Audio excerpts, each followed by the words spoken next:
ನಮಸ್ಕಾರ ರೀ. ಈ ವಿಡಿಯೋದಲ್ಲಿ ಒಂದು ಇನ್ಸ್ಟಂಟ್ ಬ್ರೇಕ್ಫಾಸ್ಟ್ ರೆಸಿಪಿನ ನೋಡೋಣ. ತುಂಬ ಸುಲಭವಾಗಿ ಇದನ್ನು ಮಾಡ್ಕೊಳ್ಬೋದು.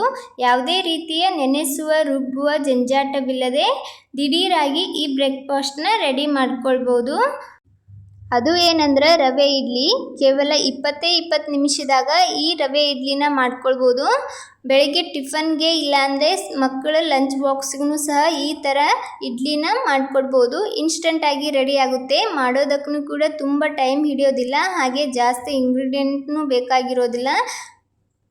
ಇದನ್ನು ಹೇಗೆ ಮಾಡೋದಂತ ಹೇಳಿ ನೋಡೋಣ. ಅದಕ್ಕಿಂತ ಮುಂಚೆ ಇನ್ನೂ ನನ್ನ ಚಾನಲ್ಗೆ ಯಾರು ಸಬ್ಸ್ಕ್ರೈಬ್ ಆಗಿಲ್ಲ, ಸಬ್ಸ್ಕ್ರೈಬ್ ಆಗಿ. ಇವಾಗ ಹೇಗೆ ಮಾಡೋದಂತ ಹೇಳಿ ನೋಡೋಣ. ಒಂದು ಪಾತ್ರೆಗೆ ಒಂದು ಸ್ವಲ್ಪ ಎಣ್ಣೆ ಹಾಕ್ಕೊಂಡು, ಎಣ್ಣೆ ಚೆನ್ನಾಗಿ ಕಾಯ್ದ ನಂತರ ಅದಕ್ಕೆ 1 ಚಮಚದಷ್ಟು ಕಡಲೆಬೇಳೆ ಹಾಗೆ 1 ಚಮಚದಷ್ಟು ಉದ್ದಿನಬೇಳೆ ಹಾಕ್ಕೊಂಡಿದ್ದೀನಿ. ಇವಾಗ ಇದನ್ನು ಸ್ವಲ್ಪ ಹೊತ್ತು ಚೆನ್ನಾಗಿ ಫ್ರೈ ಮಾಡ್ಕೊಳ್ಳೋಣ. ಗ್ಯಾಸನ್ನು ಮೀಡಿಯಮ್ ಫ್ಲೇಮಲ್ಲಿ ಇಟ್ಕೊಂಡು ಇದನ್ನು ಚೆನ್ನಾಗಿ ಫ್ರೈ ಮಾಡಿ. ಒಮ್ಮೆಲೆ ಹೈ ಫ್ಲೇಮಲ್ಲಿ ಇಟ್ಕೊಂಡು ಫ್ರೈ ಮಾಡೋಕ್ಕೆ ಹೋಗಬೇಡಿ, ಒಳಗಡೆ ಹಸಿ ಇರುತ್ತೆ, ಚೆನ್ನಾಗಿ ಫ್ರೈ ಆಗೋದಿಲ್ಲ. ಜಾಸ್ತಿ ಹೊತ್ತಿಸೋಕ್ಕೂ ಹೋಗಬೇಡಿ, ಒಂದು ಸ್ವಲ್ಪ ಕಲರ್ ಬರೋವರೆಗೂ ಇದನ್ನು ಫ್ರೈ ಮಾಡ್ಕೊಳ್ಳಿ. ಇವಾಗ ನೋಡ್ಬೋದು ಇಲ್ಲಿ ಚೆನ್ನಾಗಿ ಫ್ರೈ ಆಗಿದೆ. ಸ್ವಲ್ಪ ಕಲರ್ ಕೂಡ ಚೇಂಜ್ ಆಗ್ತಾ ಇದೆ. ಈ ಟೈಮ್ದಾಗ ಇಲ್ಲಿ 1 ಚಮಚದಷ್ಟು ಸಾಸಿವೆ ಹಾಕ್ಕೊಂಡಿದ್ದೀನಿ, ಹಾಗೆ 1 ಚಮಚದಷ್ಟು ಜೀರಿಗೆ ಕೂಡ ಹಾಕ್ಕೊಂಡು ಇದನ್ನು ಸ್ವಲ್ಪ ಹೊತ್ತು ಫ್ರೈ ಮಾಡ್ಕೊಳ್ಳೋಣ. ನಾರ್ಮಲ್ ಪ್ಲೇನ್ ಇಡ್ಲಿ ಮಾಡೋದಕ್ಕಿಂತ ಈ ಥರ ಸ್ವಲ್ಪ ಫ್ರೈ ಮಾಡಿ ಹಾಕ್ಕೊಂಡು ಮಾಡಿದ್ರೆ ತುಂಬ ಚೆನ್ನಾಗಿರುತ್ತೆ. ಹಾಗೆಯೇ ಒಂದು ಸ್ವಲ್ಪ ಕರಿಬೇವು, ಒಂದು ಸ್ವಲ್ಪ ಹಸಿ ಮೆಣಸಿನ್ಕಾಯಿನ ಹಾಕ್ಕೊಂಡಿದ್ದೀನಿ. ಹಾಕ್ಕೊಂಡು ಇದನ್ನು ಚೆನ್ನಾಗಿ ಫ್ರೈ ಮಾಡ್ಕೊಳ್ಳೋಣ. ಕರಿಬೇವಲ್ಲಿರೋ ಹಸಿ ವಾಸನೆ ಹೋಗೋವರೆಗೂ ಫ್ರೈ ಮಾಡಿಬಿಟ್ಟು ಅದಕ್ಕೇನೆ ನಾನಿಲ್ಲಿ 1 ಕಪ್ನಷ್ಟು ರವೆಯನ್ನು ಸೇರಿಸ್ತಾ ಇದ್ದೀನಿ. ರವೆ ಬರುತ್ತಲ್ಲ ನಾರ್ಮಲಾಗಿ, ಅದೇ ರವೆಯನ್ನು ಸೇರಿಸ್ತಾ ಇದ್ದೀನಿ. ನಿಮ್ಮ ಹತ್ರ ಯಾವ ರವೆ ಇರುತ್ತೆ ಅದರಿಂದನೇ ಮಾಡ್ಕೊಳ್ಬೋದು. ಇವಾಗ ಇದನ್ನು ಚೆನ್ನಾಗಿ ಹುರ್ಕೊಳ್ಳೋಣ.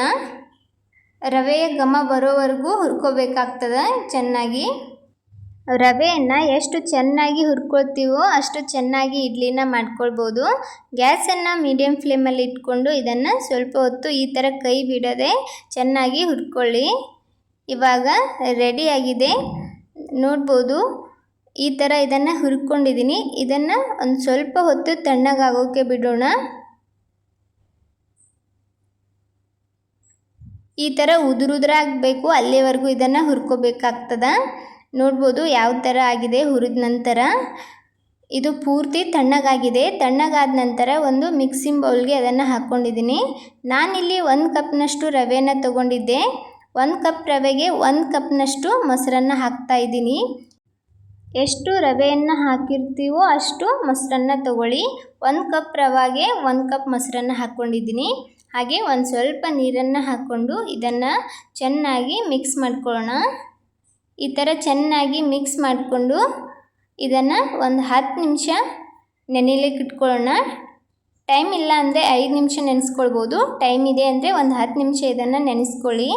ನಾನಿಲ್ಲಿ ಒಂದು 10 ನಿಮಿಷ ನೆನೆಸ್ಕೊಂಡಿದ್ದೀನಿ. ನೋಡ್ಬೋದು ರವೆ ಎಷ್ಟು ಚೆನ್ನಾಗಿ ಅರಳಿದೆ ಅಂಥೇಳಿ. ಇವಾಗ ಇದಕ್ಕೇ ಸ್ವಲ್ಪ ನೀರನ್ನು ಹಾಕ್ಕೊಳ್ತಾ ಇಡ್ಲಿ ಬ್ಯಾಟರ್ ಯಾವ ಥರ ಇರುತ್ತೋ ಆ ಥರ ಮಾಡ್ಕೊಳ್ಳಿ. ಇಡ್ಲಿ ಬ್ಯಾಟರ್ ಕನ್ಸಿಸ್ಟೆನ್ಸಿಗೆ ಇದನ್ನು ತರಬೇಕು. ಸ್ವಲ್ಪ ನೀರನ್ನು ಹಾಕ್ಕೊಳ್ತಾ ನೀರನ್ನು ಹಾಕ್ಕೊಂಡು ಅದನ್ನು ಚೆನ್ನಾಗಿ ಕಲಿಸ್ಕೊಂಡು ಲಾಸ್ಟಲ್ಲಿ ನಾನು ಇದಕ್ಕೆ ಒಂದು ಸ್ವಲ್ಪ ಕ್ಯಾರೆಟನ್ನು ತುರಿದ್ಬಿಟ್ಟು ಹಾಕ್ತಾಯಿದ್ದೀನಿ. ಹಾಗೆ ಒಂದು ಸ್ವಲ್ಪ ಕೊತ್ತಂಬರಿನ ಕಟ್ ಮಾಡಿ ಸೇರಿಸ್ಕೊಂಡಿದ್ದೀನಿ. ನಿಮಗೆ ಯಾವ ತರಕಾರಿ ಇಷ್ಟ ಆಗುತ್ತೋ ಅದನ್ನು ಹಾಕ್ಕೊಳ್ಬೋದು. ಇದನ್ನು ಸ್ವಲ್ಪ ಹೆಲ್ತಿಯಾಗಿ ಮಾಡ್ಕೊಳ್ಬೋದು. ಈ ಥರ ಎಲ್ಲ ತರಕಾರಿ ಎಲ್ಲ ಹಾಕ್ಕೊಂಡು ಎಲ್ಲ ಹಾಕಿಬಿಟ್ಟು ಚೆನ್ನಾಗಿ ಮಿಕ್ಸ್ ಮಾಡಿ ಇಟ್ಕೊಂಡಿದ್ದೀನಿ. ಲಾಸ್ಟಲ್ಲಿ ರುಚಿಗೆ ತಕ್ಕಷ್ಟು ಉಪ್ಪನ್ನು ಹಾಕ್ಕೊಂಡು ಹಾಗೆ ಒಂದು ಅರ್ಧ ಚಮಚದಷ್ಟು ಸೋಡಾ ತೊಗೊಂಡಿದ್ದೀನಿ. ಸೋಡಾ ಇಲ್ಲ ಅಂದರೆ ಈನೋ ಪೌಡ್ರ್ ಇರುತ್ತಲ್ಲ ಅದನ್ನು ಹಾಕ್ಕೊಂಡು ಮಾಡ್ಕೊಳ್ಬೋದು. ಎಲ್ಲನೂ ಹಾಕಿ ಒಂದು ಸ್ವಲ್ಪ ಹೊತ್ತು ಇದನ್ನು ಚೆನ್ನಾಗಿ ಮಿಕ್ಸ್ ಮಾಡ್ಕೊಳ್ಳೋಣ.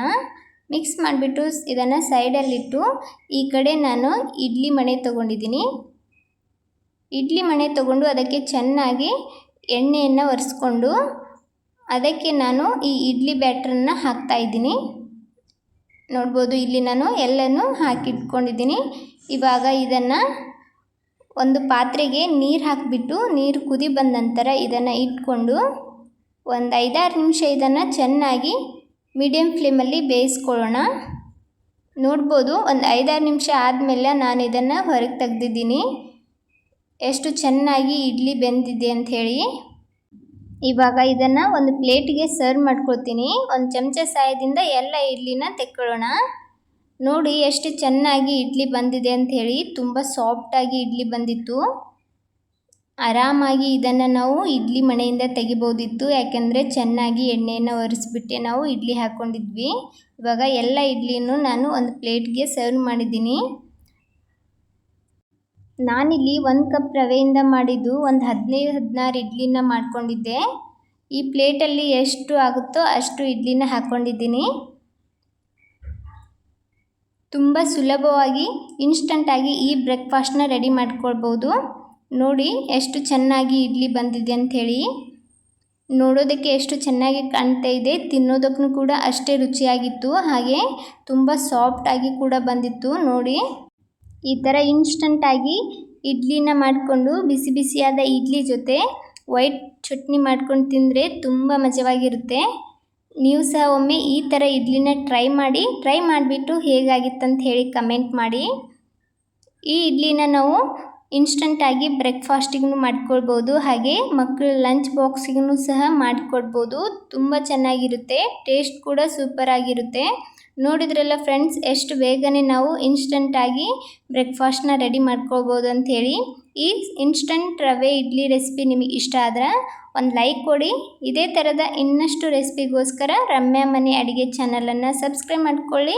ಇನ್ನೂವರೆಗೂ ನನ್ನ ಚಾನಲ್ಗೆ ಯಾರೆಲ್ಲ ಸಬ್ಸ್ಕ್ರೈಬ್ ಆಗದೆ ವಿಡಿಯೋ ನೋಡ್ತಾ ಇದ್ದೀರಾ, ಚಾನಲ್ಗೊಮ್ಮೆ ಸಬ್ಸ್ಕ್ರೈಬ್ ಆಗಿ ವಿಡಿಯೋನ ನೋಡಿ. ನನ್ನ ವಿಡಿಯೋನ ಯಾರೆಲ್ಲ ನೋಡ್ತಾ ಇದ್ದೀರಾ ಎಲ್ಲರಿಗೂ ಧನ್ಯವಾದಗಳು.